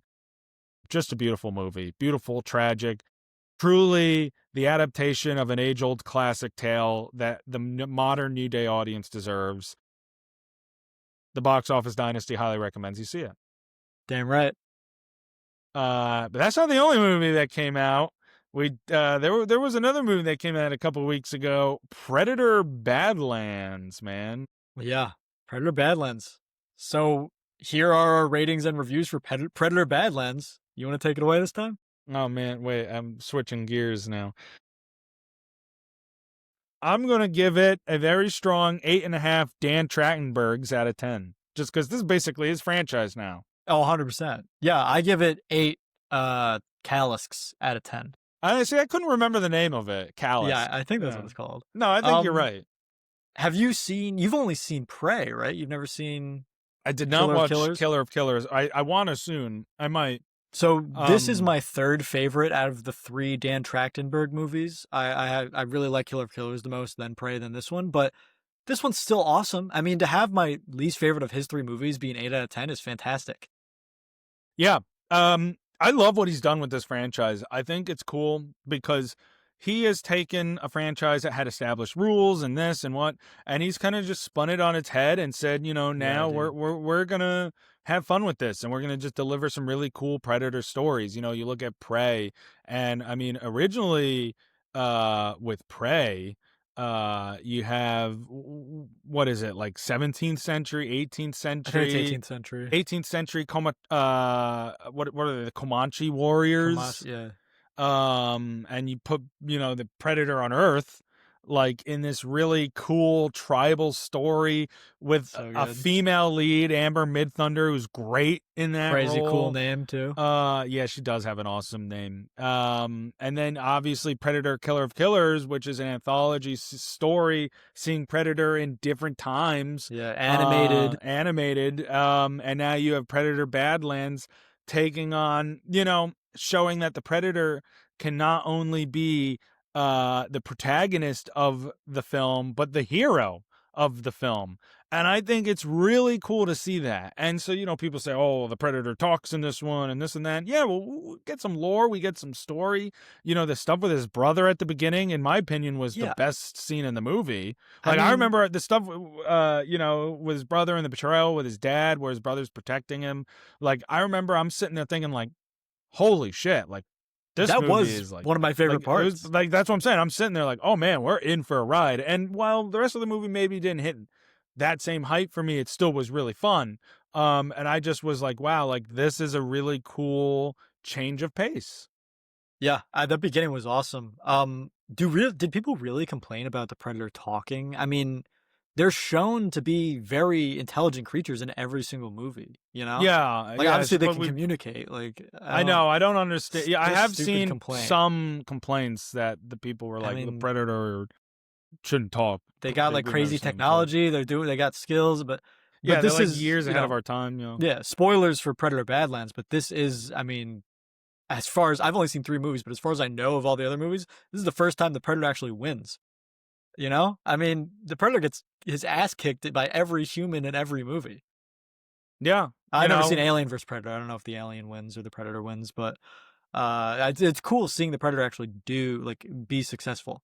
You know? and that's what I'm saying, though. It's just a different perspective seeing the Predator in the protagonist role, seeing them in the hero role, Yeah, actively rooting for them, even though we've never seen, like, we've always seen that as a villainous character, and we've never seen you know their species and their world and everything, from their side of things. And it does change perspective, and even if you go back now and watch other Predator movies, I'm sure it maybe changes even just a little bit, yeah, knowing that, just having that context now. I think it makes it really interesting. I love the lore of this franchise always. I love the interconnected lore with Alien. It's like loosely interconnected. They even have a little like Blade Runner lore in there somehow. It's very, really yeah, fun. it's a very weird franchise. There's like very Okay, loose connections between all of it. But I love it, and obviously with Wayland Yutani playing a big role in this with Elle yeah, Fanning's character, who that's a big was connection. one of the best parts of this movie was her, of course. She's having a lot of fun, such a joy to watch. Makes it more exciting. But yeah, I love everything about, Predator's kind of just wacky background. Yeah, when I was in my theater, because I really expected that once Elle Fanning showed up and she was translating or like being able to communicate with him, I thought we'd start hearing the Predator speak English. Because you like that's what she would be hearing or that's what he would be hearing. And I was in a theater and there was someone who just like when we saw Black Phone 2, who brought like a little kid to the theater and like 4 or 5 years old. And there's no way they're reading all that. So I liked that they kept it in his dialect because I think it made it really central to the character. And Yeah, well, but I yeah, just it's felt like bad for our that kid, bro. perspective. They That kid has no establish idea what's going on. She said a line in the movie where she was like, "Oh, I've set it to universal translation, so you just hear what your language is." So that's why, like, they established, we as the audience, we Yeah, hear her in I liked English it. because she, that's what we speak. But like, that's what she talks. But like, we can't, translate what he's saying. Right. Like when he So said wolf, I think that hit a lot harder the fact that he's speaking English now just because she taught him.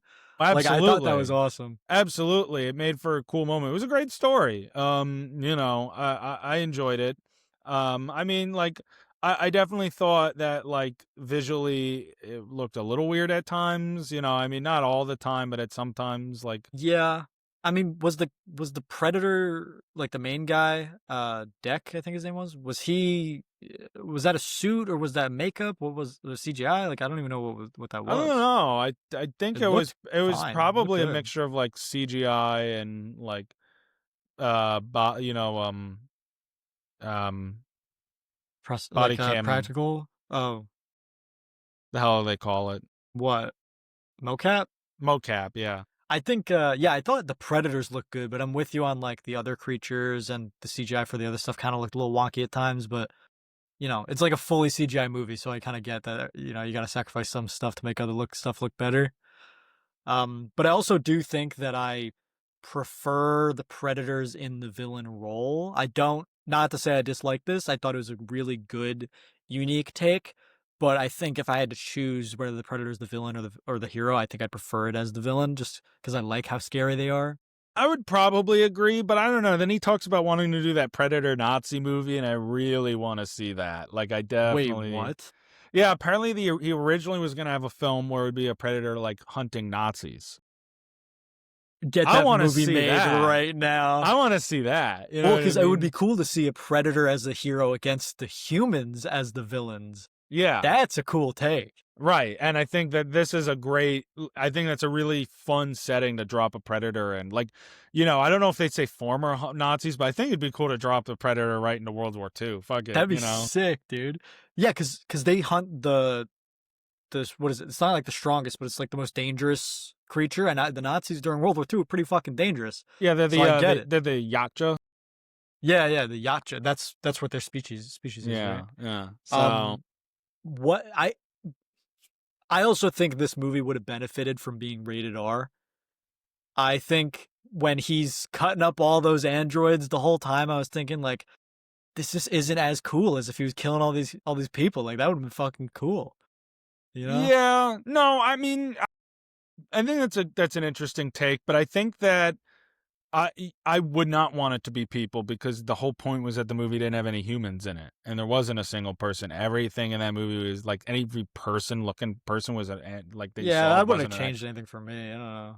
I don't know. I think it was cool because it was supposed to be the first Predator movie that didn't include any humans. So I think it was interesting that there was no human characters Sure. in the movie. Like they didn't need to be. And I mean, especially on the planet that they're on, where humans aren't supposed to be able to survive. That's the whole point. But did they establish that? Yeah, they were I don't like remember humans. that. They said it was like one of the deadliest planets in the whole like galaxy or Because of whatever. But the creatures. Yeah, yeah, yeah. just everything there. I mean, they literally was that field of glass, like razor blades, Yeah, and you know what I that's mean. true. Like they said, humans there was like Elle Fanning had a line. That's what I'm saying. Like good movies don't waste dialogue. They don't. And Elle Fanning had a line in this movie at one point even where she was like, "That's why they sent us like people. Our humans couldn't last here more than like That's true. That whatever." makes sense. I guess you're right. Because if there were a bunch of humans surviving out there, I would have been like, how hard is this planet really? Right. Like You're how are right. they like that's why she says like that's why I'm here, you know. Yeah, that makes sense. So Okay. so so I get what you're saying from the rating standpoint and like a gore visual standpoint, but in terms of the movie, it works more because of the fact that there's no people and the fact that there can't be people on this planet if the planet is supposed to be this deadly. So Yeah, narratively it does work more. I just think him killing like living things would have hit harder. You know, yeah, no, because I get that, but it's still yeah, you're it's right. like No, you that's said, a good point. is it that much of a difference? You know, we still see the predator killing Yeah, all these things, all these, you know, androids, people, yeah, whatever. that is a good point. You know, I mean, like other than that, you know, it's just it's an A&A because this is what it is. It's a great Predator movie. It's not like a, you know, it didn't necessarily like change my life, but I It's like it. fun. It Yeah, was a it's fun fun. movie. This is a Go fun see it. movie worth seeing. You know, if you have time before Wicked comes out. Yeah, it's a unique story, an entirely different approach and perspective, like we talked about, and Trachtenberg has exceeded my expectations, truly, Yeah, with I don't this know franchise. what he's done before Predator, but I hope he stays with it. I hope he never Yeah, me leaves too. Me too. I think it's because a great entry. he's sick. It may really may be one of the best Predator films. This one. So So how many have you seen? I've only seen 3, and they're all his. I I've seen the first Predator. I've seen Predators, and I've seen like Alien versus Predator. Oh, really? I want to see that. Did you see the one with Keegan Michael Key, like that comedy Predator movie? That one, which one was that one? It was like The Predator. No, I didn't see that one. Dude, that's crazy that I even got didn't made. I I get, but didn't that also is a new take on the franchise, so I get it. But like, That was Shane Black who did Iron Man 3 that's crazy. and The Nice Um, Guys. but yeah, I mean, this is a good movie. Predator Badlands, go see it. It's just if you like action and you like being entertained, fucking Oh yeah, it's great. this is It's it. great. This is the movie for you. Absolutely. It's great action. Love it. So, well, one other movie that we would like to talk about today, and that's The Running Man. Yeah. The Running Man came out last week, and we both saw it, and we got some ratings and reviews for The Running Man. I guess I'll take this one. Sure. So I give The Running Man 9 Glenn Powell's in towels out of 10. I'll give the movie like 7.5 water guns out of 10. Michael Cera with his water gun, dude. Bro, I love Michael Cera so much. I very much enjoyed this movie. I thought it was awesome. Yeah, I enjoyed this movie. It's another fun movie. You know what I mean? It is a fun movie. This is the exact kind of movie I would have loved when I was like 14 years old. Dude, You know or what I when you're mean? 25. You know what I mean? Like Better yet, we got him when we're 40. yeah, yeah, facts, right? Um no, but like, you know, it's a lot of fun. Like obviously Glenn Powell is great in the lead role. Um, you know, Coleman Domingo, I think, is one of my favorite He's parts. He's having a clearly having a blast. blast. Uh, you Josh Brolin's a know, good villain. Josh Brolin's good. James Austin Johnson was the narrator. Your boy James No, I don't Austin even remember Johnson, there being a like narrator. the narrator of the show, of the Running Man show at the beginning. Oh, no, I did not catch that. I saw I his name in love the him. credits. I saw his name in the credits at the end, and I was like, That's "Oh sick. shit!" Like I didn't catch it during the movie, but at He's the end, I great. was like, "Yeah." Obviously Michael Cera, it's great. And I haven't read this particular novel.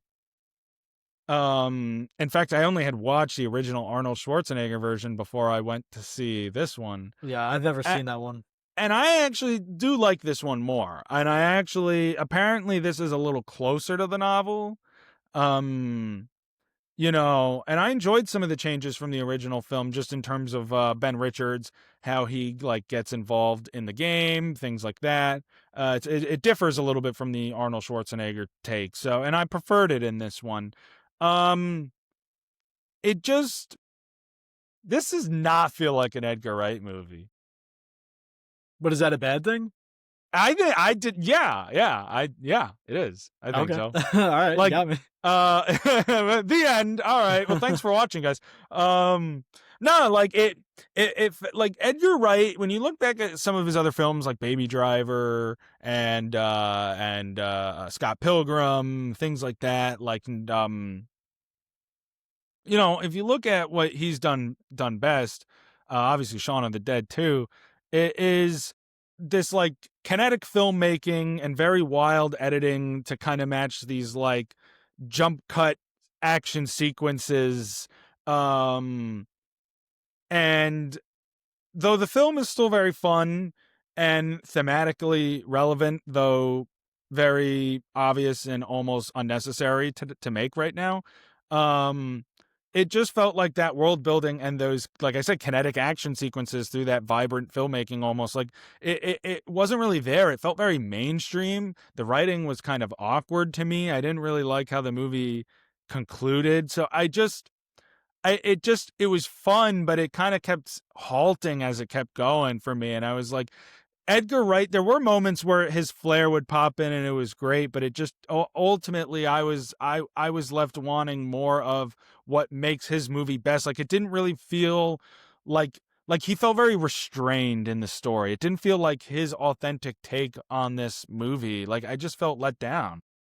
I I was very entertained. I see what I don't see what you're saying with all of that, but I see what you're saying with the ending. That's like I understand, but I don't agree with everything else. But the ending, I get. That's why I'm at a 9 out of 10. I didn't love the ending. Spoilers for The Running Man. I didn't like the part. Like I was all in. I was like, this movie's fucking awesome. 9.5, 10 out of 10. I'm in. And then it's like, oh, he escaped out of a secret escape pod, and then some girl found the black box of the jet and actually revealed all the secrets. I didn't like that. But then he comes back. I was like, that sucks. That was a terrible ending. But then he comes back and kills Josh Brolin, or supposedly kills Josh Brolin. I thought that made up for it because he's still part of the revolution. Yeah, I mean that's part of the story, right? Like that Exactly. So happened. if the ending didn't have, I was like, fuck this ending. This ending sucks. And then he comes back for like a minute. I'm like, this is awesome. Well, if he didn't revived. if he didn't come back though, then it wouldn't even be the ending of The Running Man, like what I assume is the novel, but also the first movie where he kills his name's Damon Killian then, Yeah. but Dan Okay. Killian. Like he has to kill him. That's kind of the point of the story. Well, I didn't know that that happens in the first one of the book, but I assumed it would end with the Running Man being exposed by the black box that's found from the jet, Yeah. and the flyers and everything like that, and the revolution happening. I also thought, since I never saw the first one, so might be a perspective that you didn't have, when they were like, oh, the only has ever anyone made it the farthest was 29 days in the first season. I thought that was Arnold Schwarzenegger. I thought they were hinting at like Arnold Schwarzenegger being canon to this, and then you find out it's Lee Pace. Oh yeah, no. So I really thought that Arnold Schwarzenegger was like, oh shit, they're like referencing the first movie. I mean, that's just canon. you because they have the same name, Ben Richards. Well, I didn't know that. I never saw the first what I'm one. saying. So that's just on you for thinking that. Yeah, I didn't see the first one. That's what I'm saying. Yeah. Because but I really thought, because also he's on the money, so I thought that was funny. Yeah. No. That's because I thought his face was on the money because he won the first one. I was like, oh shit, he's like the winner. He's like a Oh, billionaire yeah. now. No, I don't know. I thought that I was enjoying the ride, like I said, but like I said, it lacked his visual directing style. I thought that the semi-serious tone of the story kind of clashed with his style. Actually, like you think about, I mean, I guess he made it work with Baby Driver, but like you think about like Scott Pilgrim and Shaun of the Dead is like that kinetic high energy works with this very like almost comedic atmosphere that tries to work here, but I don't think works within the tone of what the actual story was. I think it just clashed. Like I think it didn't pick a lane in that sense. Yeah, I didn't see that. I thought it was a good Yeah. mix. I thought it Um was a good fair I mixture. also felt that this had a lot of socioeconomic themes and anti-corporate ideals that are present. They never really deliver them in an impactful enough way. Like I think especially in a world that we currently live in compared to the original one when it came out in like 1987 or whatever. Um, like I feel like we live in a world that's so much closer to these drastic realities or similar realities that make it that less impactful. So when you're kind of talking about ideals that are so thematically similar to our real life, they didn't they didn't resonate towards their end in a way that felt impactful enough or relatable enough or anything. Um, you Why is it know, less impactful now that it's like close to what we see in because real life? I just think I just think like when you think about movies, like I just think it's too real now, than Isn't it doesn't that isn't that like was. the perfect time for it though? Then No, because I think what the movie's supposed to be a warning more so. Like it's a product of its time. Like you have to think about art in that time like perspective. Some things don't work years after they come out because they were made within the reflection of their politics. And at the 80s and at that time, it was more of a warning of that technological growth. And now we live in a much more internet technological based world where I think something like this just is going to blow right past. It doesn't have that kind of same warning kind of impact that the story is intending. I don't see it as a warning. I see it as like this exists and you can stop it. Like that's what the movie is. Like it's not like a But warning of this think danger. about It's like the danger exists and here's how you stop it. but you think about the context of this story of when they originally made it and like so when I watch the original version, like this is what it is. It's warning of this, dystopian future. And like that's what I'm saying. And it's not just this movie. I mean, not that it can't ever work, but I just don't think this movie was able to make it work. Where of like now that we live in such a more divisive dystopic kind of time, technologically based time, where we're all very like stuck on our phones, stuck on our computers, thrown into these these almost like matrix kind of worlds. Like even the matrix is kind of like that in a sense. Much different product of its time. Like I just don't know that the story resonates as much as it would before we were already living it. Like I think people aren't really like I don't even think scared is the right word. I don't think that that's the right word at all. I just don't think I just don't think it resonates as strongly anymore. I think it's far past those gates now of um intention of what the story can accomplish. So I don't think it worked for me. I don't think Edgar Wright's take on it worked for me. I don't know if this was the right time to release it, but it was fun. It's a fun action adventure. Like it definitely has all those right elements there. So Yeah. I just think deeper into what the story actually is didn't click this time. I personally think that's an unfair criticism, but I mean, like it is what it is.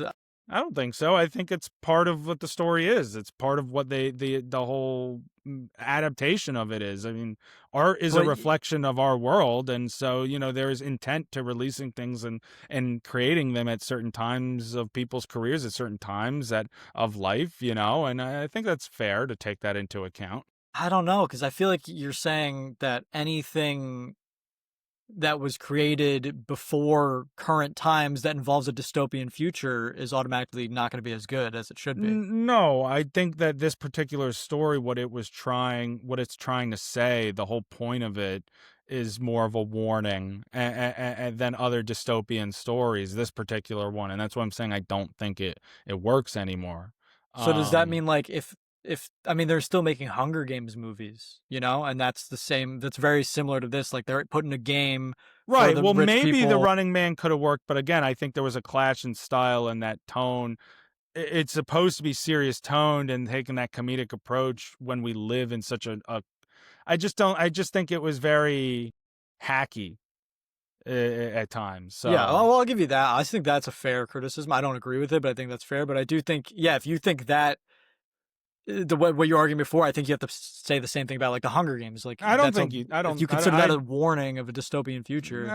But not each story is telling that in the same light. It's about how they're twisting it. So But those are I like don't know. very identical. I mean, that's like a movie about a game show, pretty much that you're put on to win money or The to Running Man and survive. the Hunger Game, they're loosely similar. They're not identical. There's similarities. They're They not share a lot of identical. similarities. Well, One anyway, survivor. we're pressing for time, so I'm Yeah. gonna leave it at that. All But right. All right. All right. the movie is fine. It's fine. It's a fun movie, but I think that I was a little disappointed with the end result.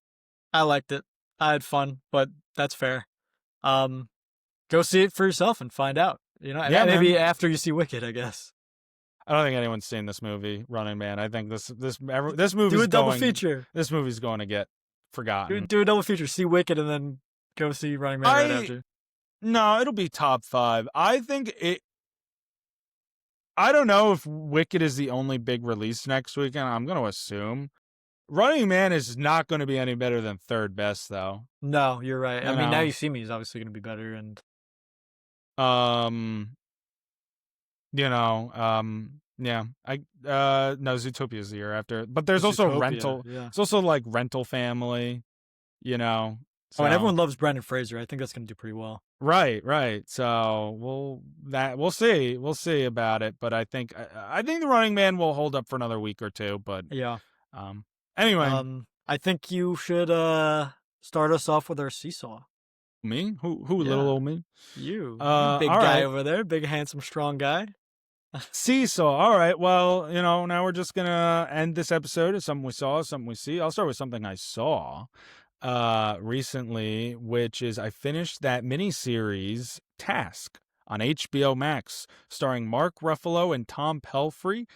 Basically, it takes place in the suburbs of Philadelphia, and it's about this FBI agent who gets put on a task force to investigate a series of robberies that are happening at like drug houses and different things like that.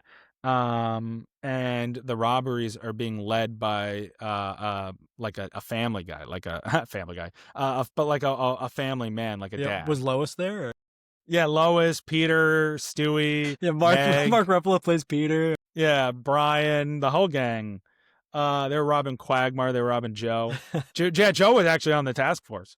Sick. Yeah, it was awesome, dude. It was very like reminiscent shades of like Mayor of Easttown, which is another great I know you limited love that. series on HBO Max that's like tonally about this like crime show. I mean, that's more about murder, but this was really great.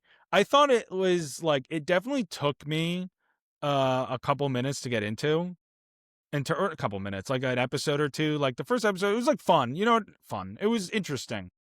I don't know about fun. It was interesting, It was but it fun. was like fun to watch. I was like, okay, yeah, all right, I'm into this. But it wasn't like incredible. Like I remember everyone was like, oh my god, Task. You know what I mean? That's what I'm trying to say. Is like Yeah, I've been this hearing good show. things.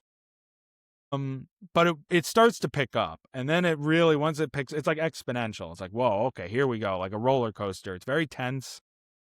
I think Mark Ruffalo is obviously always great. I think Mark Ruffalo is one of the most interesting outside of Marvel careers, filmographies of any of the original 6 Hey, Avengers. we were talking about Now You See Me. Yeah. He's in that. Was not in the third one, is he? Spoiler alert. Yes, he is. He's at the Shit. very, very end. Oh, look at that. Wow, okay, that's cool. I don't care that, I don't. But Tom Pelphrey I think is remarkable. I want to see him get more work. Like I don't think he's in enough stuff. I He was thought it was great really in cool. Ozark. It's great in Ozark. I thought he was really cool in that movie Mank. So like, Tom Pelphrey is fantastic in this. Better than he's like this performance is on par with Ozark, honestly. He was so good in that. I mean, probably better in Ozark, but it's on par. It's up there. That's you know cool. what I mean? But Ruffalo also gives some great work. He has a monologue in the last episode that's awesome. Like if you're looking for a really engaging show that's a short commitment, this is a good one to take on because How many episodes we rocking with? 7, I think, maybe 8, but I think it was 7. Weird number, but all right. No, a lot of limited series sometimes are like 5 to 7. Like Chernobyl was only 5. Oh, interesting. So some of these like HBO ones, they're short. It's literally a limited series. It's like a long movie basically. Very doable. It's literally like a long movie more so than anything else. So that's what I'm saying. This is a great short commitment show for anyone looking for that. And I mean, yeah, definitely one of the really cool ones of the year. And then something I want to see. We're talking about Heat and Heat 2 before. I saw that Christian Bale is circling a role in Heat 2 now as well. I want to see Christian Bale in Heat 2. You're sold. That's my C. I want to see, because I'm pretty sure DiCaprio is like going to be in this movie. I want to see Leonardo DiCaprio and Christian Bale in fucking Heat 2 together, a Michael Mann-led Heat 2.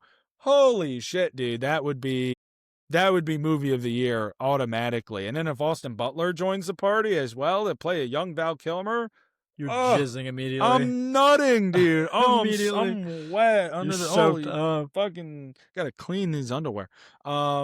So I want to see Christian Bale in Heat 2, though. Like I saw that, now he's got to be in it. Do not take that away from me. So I saw Task, great show, highly recommend, and I want to see Christian Bale in Heat 2. It's gonna happen. We're manifesting Christian Bale in Heat 2 right now. Something that I'll do something that I want to see first because we kind of talked about it earlier, and I told you I'd come back to this. Is I'm very, very excited to see Avatar: Fire and Ash, and I'm very, very excited to see the Avengers Doomsday trailer before it. That's gonna be back-to-back bangers. My brain is not gonna be able to function after watching those two things in the same couple hours span. I think it's gonna be insane. Just seeing that back-to-back is the perfect combo. It was kind of weird having Jurassic World and what was the other trailer we talked? It was the Odyssey. Odyssey. That's a little weird, but I get it. Well, they were taking advantage of 4th of July because that's when that came out. But those movies have nothing to do with each other. But like these are like these huge blockbuster money making movies, and I'm just so hyped. Well, for in these. all fairness, the Odyssey and Jurassic World are the same right. thing. 2 big money making movies. So these are also like CGI fuckfests of movies that we're about to watch. But I'm very excited. I'm excited for this trailer, and I think it can definitely excite me. But I'm still only cautiously excited about Doomsday, to be honest. But as we all have documented, the Marvel train has somewhat passed me by a little bit. Yeah, but I'm still excited just so I can know what this movie's even about. Like, nobody even knows. No, I know. It just feels so thrown together, if that makes sense. You know? Well, we'll see. Yeah, we will. See. But I know for one thing's for sure, no matter how cool the trailer is, I'm seeing Dune 3 that day before Avengers Doomsday. Wow, okay. That, on the record, that's not even a question. I'm seeing Dune 3 first. See, I'm seeing Doomsday first just because I don't care about Dune spoilers as much as I care about Doomsday spoilers.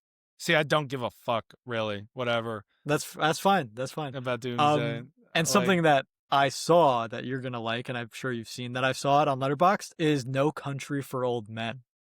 I was sitting around, I accidentally clicked on Tubi on my Xbox, and I was like, fuck it, what's Tubi got? And I saw they got No Country for Old Men on Tubi. I saw No Country for Old Men, and this is probably in my top 20 movies of all time. This movie was fucking amazing. Wow. Like, really? I knew I was going to like it just because of what I've heard about it. Like, I was like, oh, this is going to be awesome.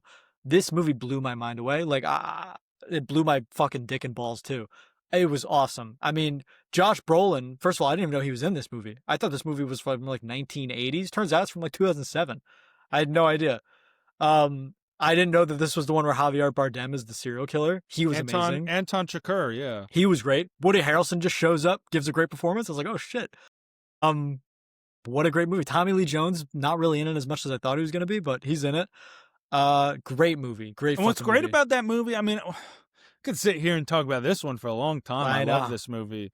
The ending too is what's so great about it is that like sort of twist to it gives this like new perspective, Dude. and especially Tommy Lee Jones's last, Yeah. monologue there.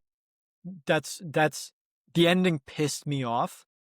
And then I thought about it and I was like, wait, that ending was actually fantastic. I was like, what's happening right now? I really thought about it. It's just like the ending of, spoilers for No Country for Old Men, Josh Brolin dying off screen really bothered me.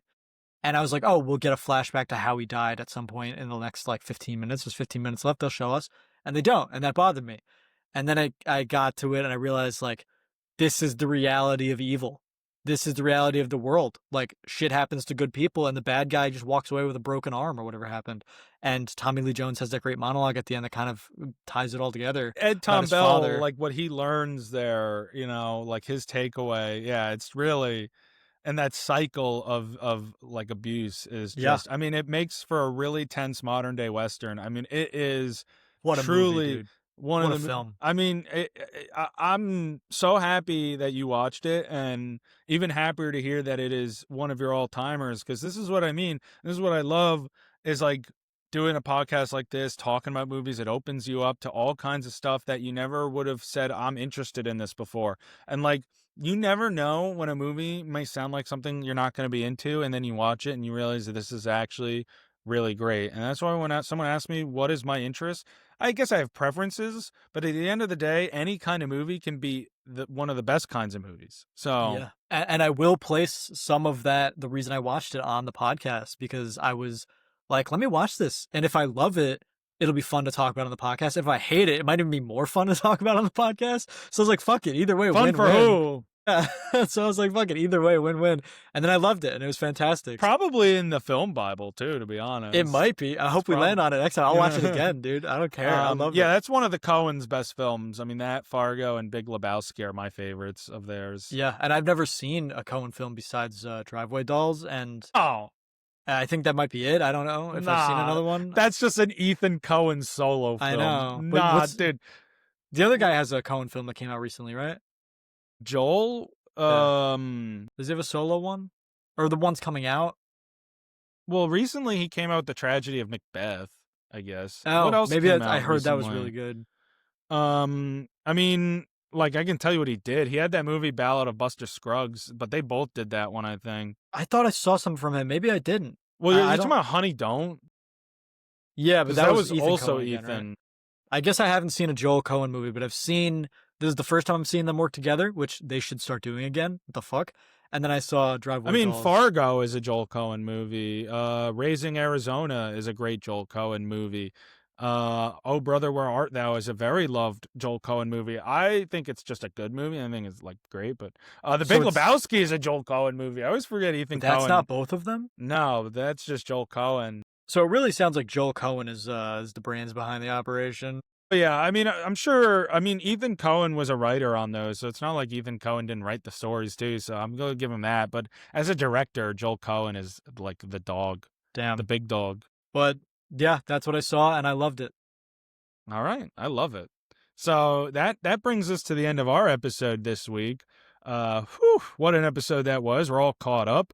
Yeah, we are. If you are happy to be caught up with us and you want to catch up, continue next week, please like and follow us on all our social medias and share with your friends and fellow film lovers. We're on TikTok, we're on Instagram, we're on not Twitter, maybe someday, but we're not. YouTube run though, that. and Spotify and all this, and Letterbox. Check out our Letterboxd. Letterbox. You want to see our lists and our rankings and our reviews? Yeah, and it's good to be back. Yes, sir. Comment Film Bible, Bible study numbers, and we will see you guys next week. Sayonara.